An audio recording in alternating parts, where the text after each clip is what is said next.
Ah, the secret autumn soil recipe that so many gardeners tend to ignore. Trust me, you pour this in fall and by spring your soil is going to explode with life.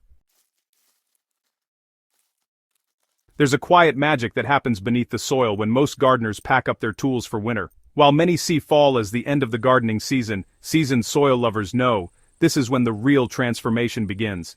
Today on SoilSage Chronicles I'm letting you in on the exact autumn soil recipe I pour over my garden beds that wakes everything up by spring like the ground has been secretly brewing life all winter long. This isn't a quick compost sprinkle or a handful of fertilizer, nope. This is a deeply nourishing soil brew designed to feed the microbes, enrich organic matter, repair structure, and ignite biological activity while your garden rests. When spring comes, you won't be fighting lifeless soil. You'll be planting into ground that feels alive, smells rich, and responds like it's been waiting for your seeds. Why fall is the best time to feed your soil, you ask? Well, most gardeners wait until spring to start amending their soil, but by then, you're already late. Soil life slows down as temperatures drop, but it doesn't stop. Beneath the surface, microorganisms remain active, slowly breaking down whatever organic material they can get, and that's what we want to take advantage of. When you pour this recipe in fall, a couple of amazing things start to happen. Frost actually helps break and expand soil particles, which allows amendments to penetrate much deeper. Earthworms get busy dragging organic matter down all on their own, so you don't even have to till. Microbes slowly process nutrients all winter long, making them available for your plants by the time spring rolls around. So, your soil enters spring alive, not depleted.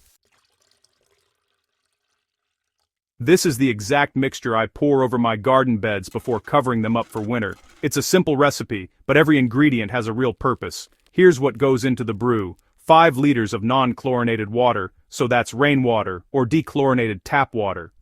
2 cups of unsulfured molasses or even fermented plant juice, 1 shovel of mature compost or worm castings, 1 tablespoon of effective microorganisms or homemade La-Bee serum, 1 handful of leaf mold or forest soil, which is optional but honestly really powerful, and finally a dusting of rock minerals or wood ash, if your garden needs a little mineral balance. We're not just feeding plants here, we're feeding the entire soil web, that invisible workforce that makes natural fertility happen, and honestly, that's how you set your garden up for success, season after season. Alright, so here's how you brew and apply it. In a bucket, you want to mix the compost or worm castings into the water and give it a good stir. Next, add some molasses to provide quick sugars. Think of this as an energy drink for your soil microbes. Then, go ahead and introduce the EM or LAB serum. If you happen to have access to leaf mold or forest soil, just crumble that in too. This step inoculates your brew with all sorts of diverse fungal and bacterial species that your soil might be missing. Now, let the mixture sit for a few hours to activate, and then pour it directly onto your garden beds, especially focusing on those areas that struggled last season.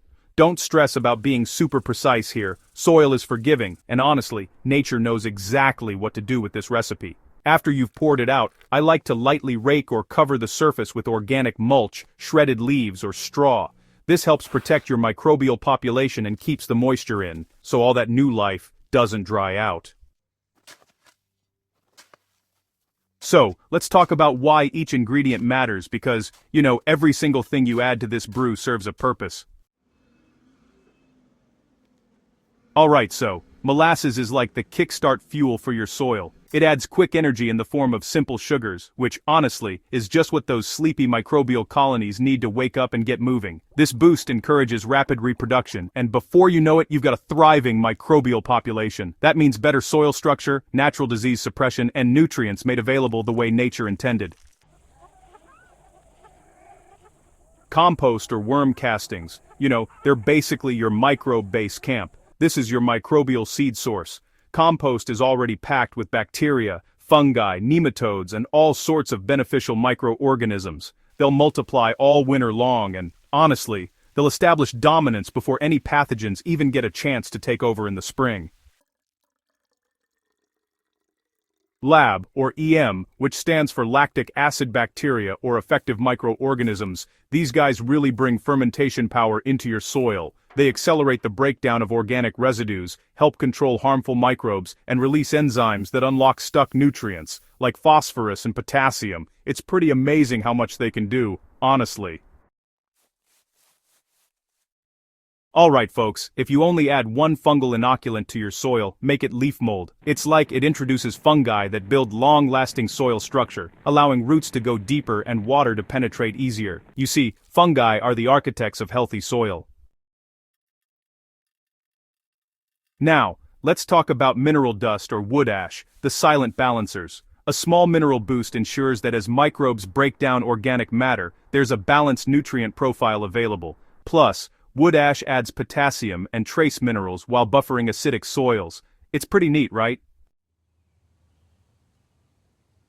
And here's the fascinating part, the hidden work happening all winter. Once this recipe is absorbed, nature starts working quietly. Fungi form hyphae networks, connecting soil particles and improving aeration. Meanwhile, beneficial bacteria multiply, slowly transforming organic compounds. As earthworms sensing all this microbial activity are drawn to the surface, naturally tilling your soil. And don't forget, frost-thaw cycles break apart compacted areas, allowing the brew to sink deeper. It's like magic, but it's really just nature doing its thing.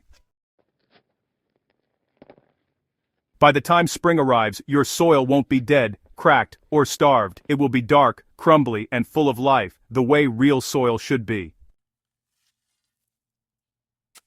So, signs your soil woke up by spring. When you do this consistently every autumn, here's what you'll notice. Your soil smells rich, like a forest after rain. It holds water better, but never feels waterlogged. Earthworms are everywhere. Seedlings root faster and stronger. And, you won't need as much fertilizer. Nature is doing the work for you.